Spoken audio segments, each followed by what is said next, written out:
Hi all, welcome to our channel ടേണി P S C. അപ്പോൾ നമ്മളിന്ന് ഡിസ്കസ് ചെയ്യാൻ പോകുന്നത് ഒരു 10th ലെവൽ ക്വസ്റ്റ്യൻ പേപ്പറാണ്. നമുക്കറിയാം ഇനി 4th ലെവൽ എക്സാമും കൂടെ നടക്കാറുണ്ട് അല്ലേ. 10th പ്രിലിംസിൻ്റെ 4th ഫേസും ഉണ്ട്. അതോടൊപ്പം പിന്നെ എന്താണ്, ഒരു നല്ലൊരു പോസ്റ്റാണ് അസിസ്റ്റൻറ്റ് സെയിൽസ്മാൻ, എല്ലാവരും അപ്ലൈ ചെയ്തു എന്ന് വിചാരിക്കുന്നു.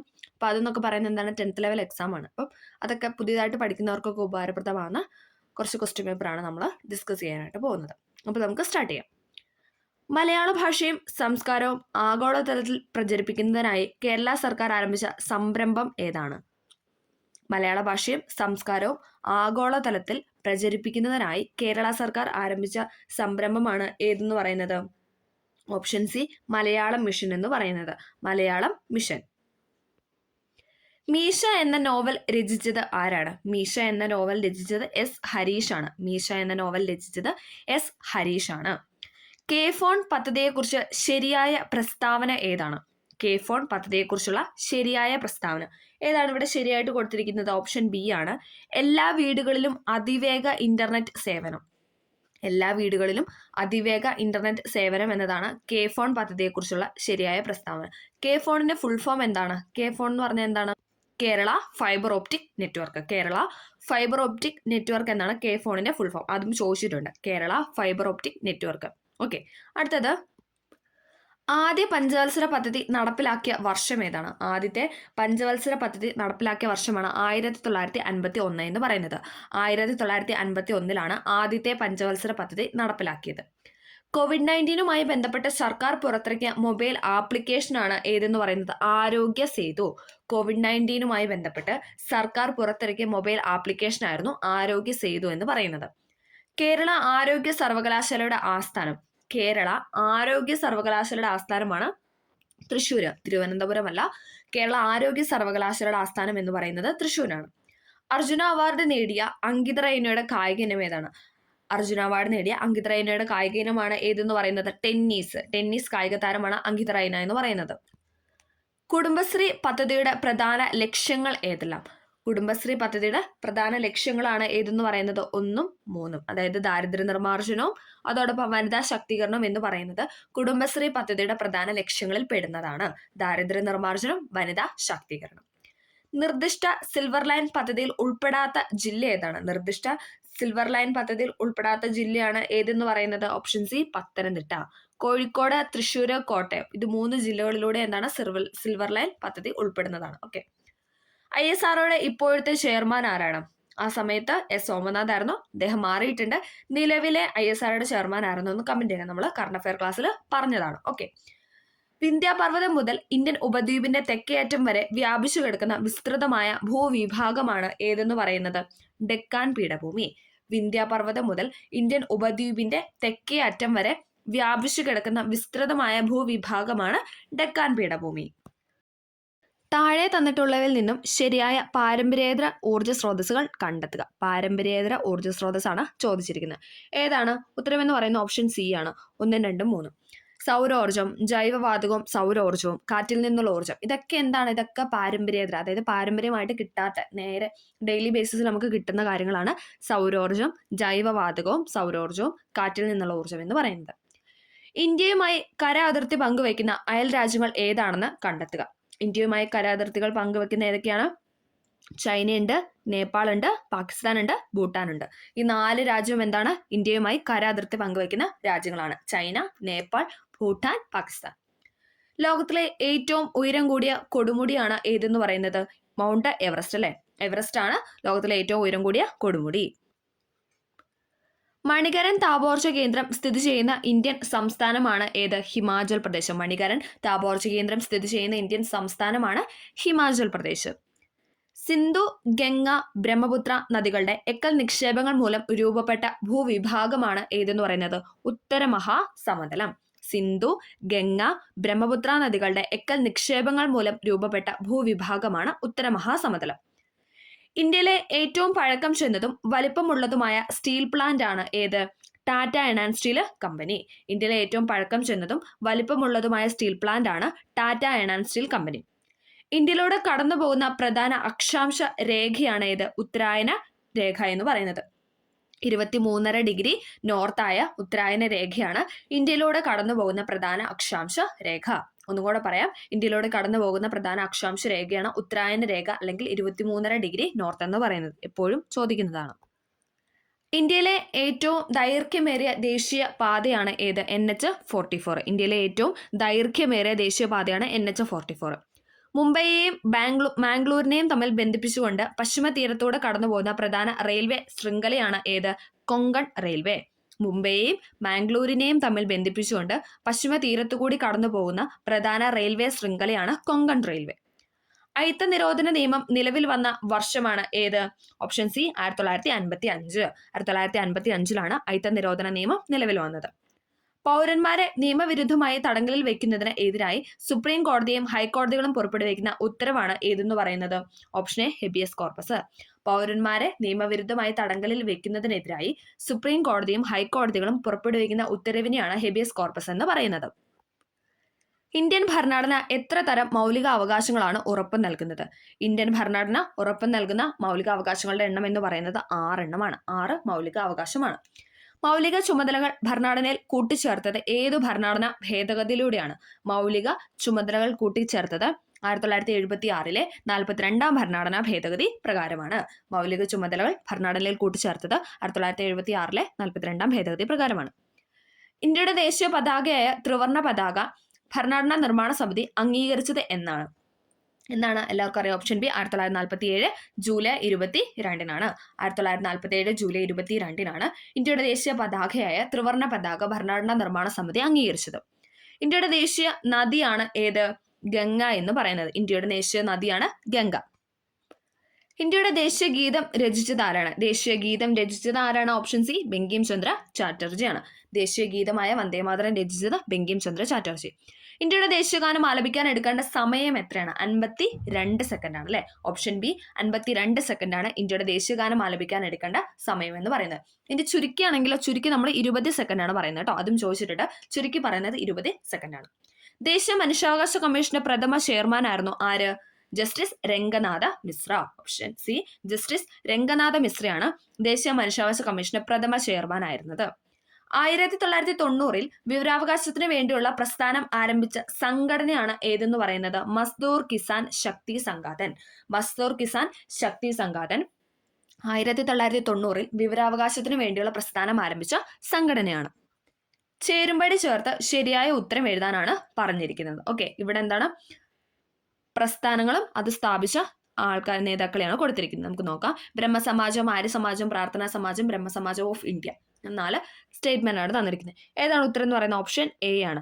ബ്രഹ്മസമാജം സ്ഥാപിച്ച ആരാണ്? രാജാറാം മോഹൻ റോയ്. ബ്രഹ്മസമാജം സ്ഥാപിച്ചത് രാജാറാം മോഹൻ റോയ്. ആര്യസമാജമാണെങ്കിലോ ദയാനന്ദ സരസ്വതി.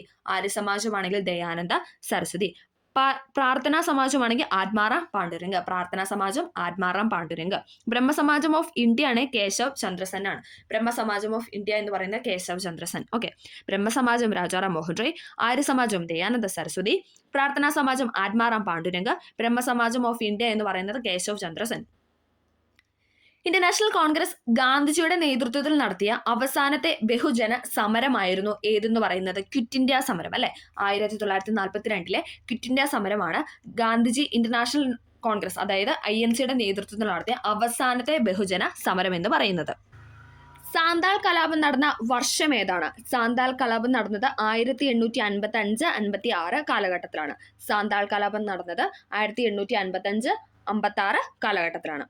ഇന്ത്യൻ ദേശീയ പ്രസ്ഥാനത്തിന്റെ നഴ്സറി എന്നറിയപ്പെടുന്ന പ്രദേശമാണ് ഏത്? ബംഗാൾ.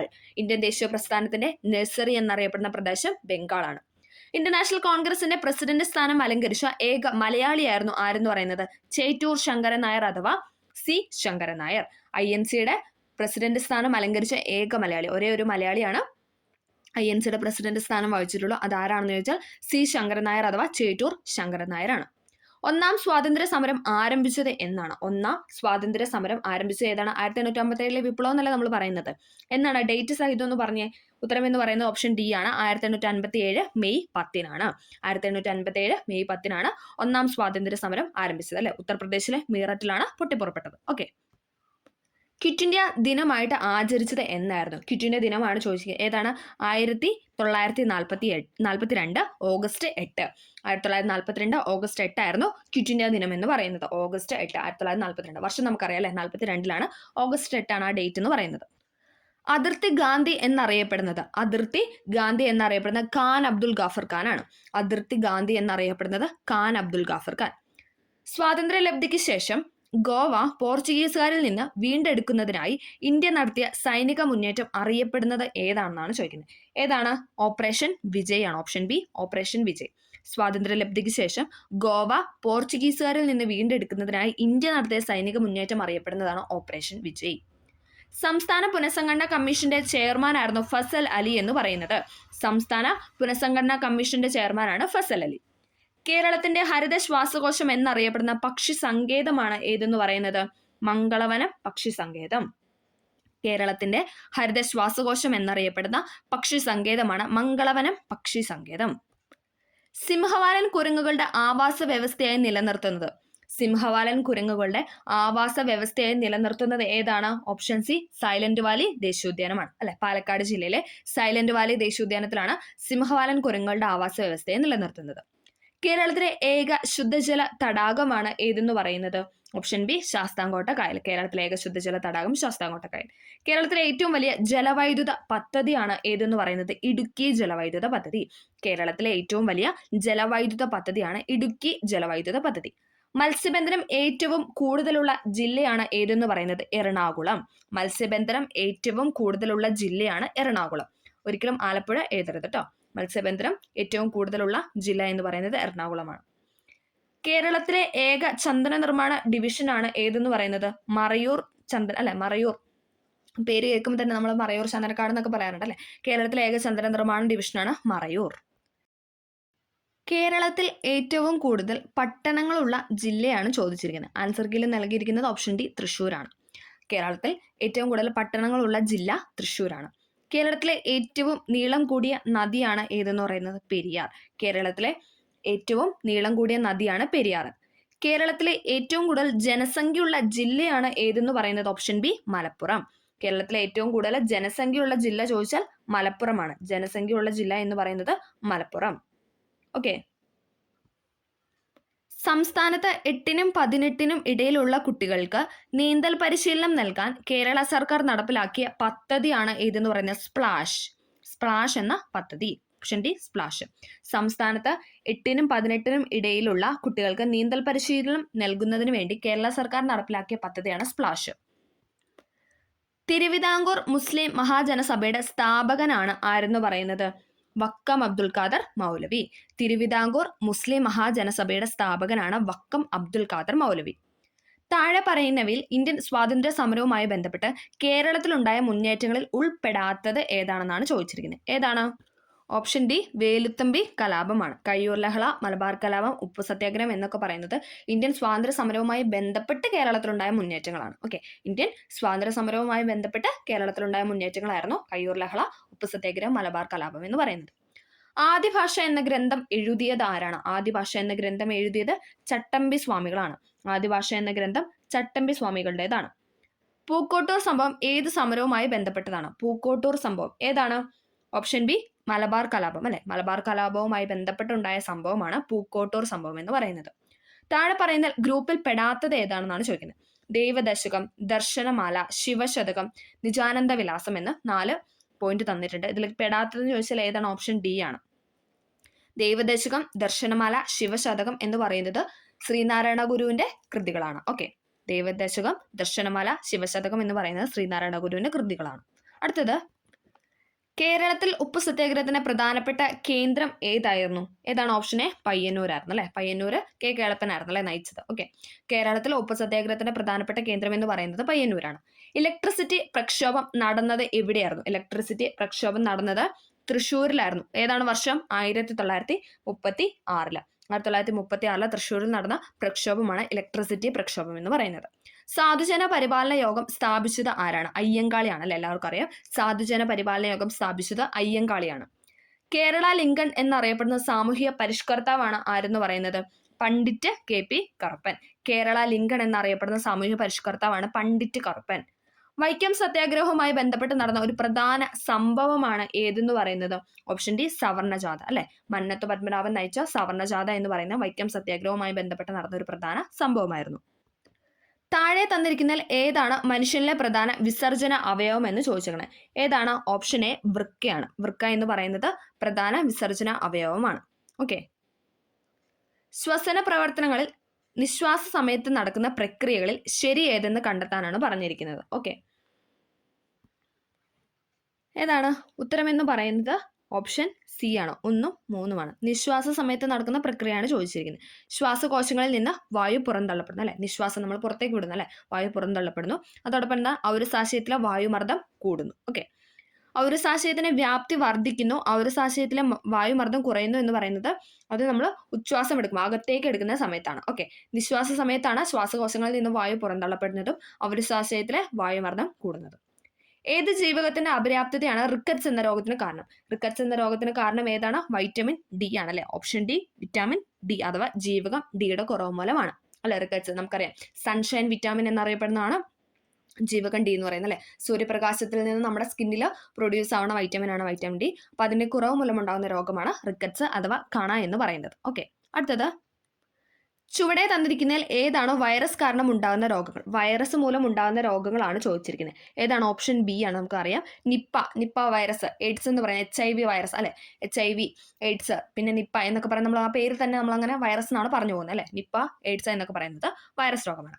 സർക്കാർ ആശുപത്രികളിൽ അടിസ്ഥാന സൗകര്യം മെച്ചപ്പെടുത്തി അവയെ ജനസൗഹാർദ്ദമാക്കുന്ന നവകേരള ദൗത്യത്തിന്റെ ഭാഗമായ പദ്ധതിയാണ് ഏതെന്ന് പറയുന്നത്? Option B Aardram. സർക്കാർ ആശുപത്രികളുടെ അടിസ്ഥാന സൗകര്യം മെച്ചപ്പെടുത്തി അവയെ ജനസൗഹാർദ്ദമാക്കുന്ന നവകേരള ദൗത്യത്തിന്റെ ഭാഗമായ പദ്ധതിയാണ് ആർദ്രം പദ്ധതി. ചുവടെ ചേർത്തിരിക്കുന്ന വാതകങ്ങളിൽ ഹരിതഗൃഹ വാതകങ്ങൾ അല്ലാത്തത് ഏതാണ്? ഹരിതഗൃഹ വാതകം അല്ലാത്തത് ഏതാണ്? ഓപ്ഷൻ ബി ആണ് അല്ലെ, നൈട്രജൻ എന്ന് പറയുന്നത്. അതേസമയം നൈട്രിക് ഓക്സൈഡ് എന്ന് തന്നിരിക്കുന്നെങ്കിൽ അത് ഹരിതഗൃഹ വാതകമാണ്.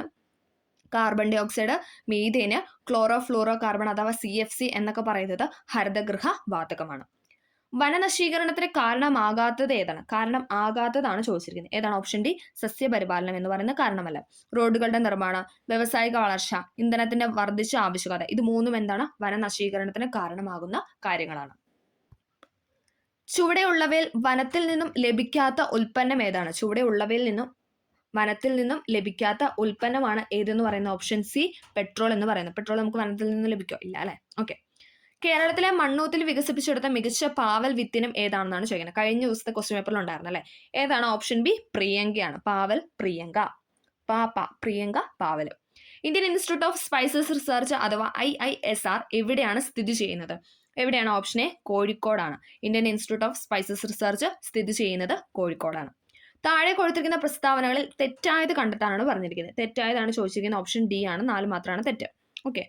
ഒരാറ്റത്തിലെ നെഗറ്റീവ് ചാർജുള്ള കളമാണ് ഇലക്ട്രോൺ അല്ലെ. നെഗറ്റീവ് ആണ് ഇലക്ട്രോൺ എന്ന് പറയുന്നത്. ഇലക്ട്രോൺ എന്ന് പറയുന്നത് നെഗറ്റീവ് ആണ്.